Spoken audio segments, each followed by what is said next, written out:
سلام درنو لیدونکو، د نن ورځې تازه او مهمو خبرونو ته ښه راغلاست. د چمن خلکو نن پر لد بیرته کېنولې ده. دا په داسې حال کې چې 2 اونۍ مخته د چمن خلکو او حکومت ترمنځ مذاکرات شوي وو. په دې مذاکراتو کې ویلی شوي وو چې په تذکره او پښتانه کال به خلک تګ راتګ کولی شي، خو د پرلت مشران وایي چې هغه ژمنې حکومت نه دي پوره کړي، نن یې بیرته پرلت لګولی ده. بل خواته پرون په 12 اګست د پښتونخوا له ګوټ څخه دیني عالمان، ډاکټران، وکیلان، پروفیسران او قومي مشران د پښتون ژغورنې غورځنګ مشر منظور پښتین سره لیدلي دي او یو مشورتي غونډه یې کړې ده. په دې مشورتي غونډه کې له مختلفو سیمو نه خلک راغلي وو او ویلی کېږي ډېر په مهمو اړخونو باندې بحثونه کړي وو. بل خواته په رحیم یار خان تحصیل صدیق آباد ګوټ سبزل کې د عوامو پولیس ترمنځ جګړه رامنځته شوې ده.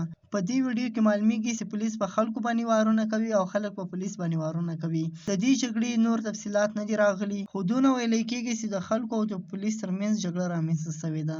بل خواته په شمالي وزیرستان میرعلي بازار کې د امن پاڅون ترسره شوی ده. ځایي خلک وایي دا امن پاڅون یې ځکه کړی چې په سیمه کې امن نشته او له حکومته یې غوښتي چې په دې سیمه کې د امن قایم کړي. له دې نه مخته نور پاڅونونه هم شوي دي او د پاڅونونو لړۍ اوس هم په خیبر پښتونخوا کې روانه ده.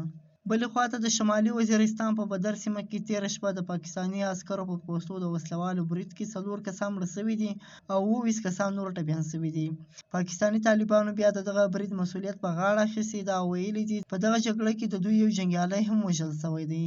دا و د نن ورځې تازه او مهم خبرونه. سبا نیم سبسکرایب کړئ او له نورو ملګرو سره یې هم شیر کړئ.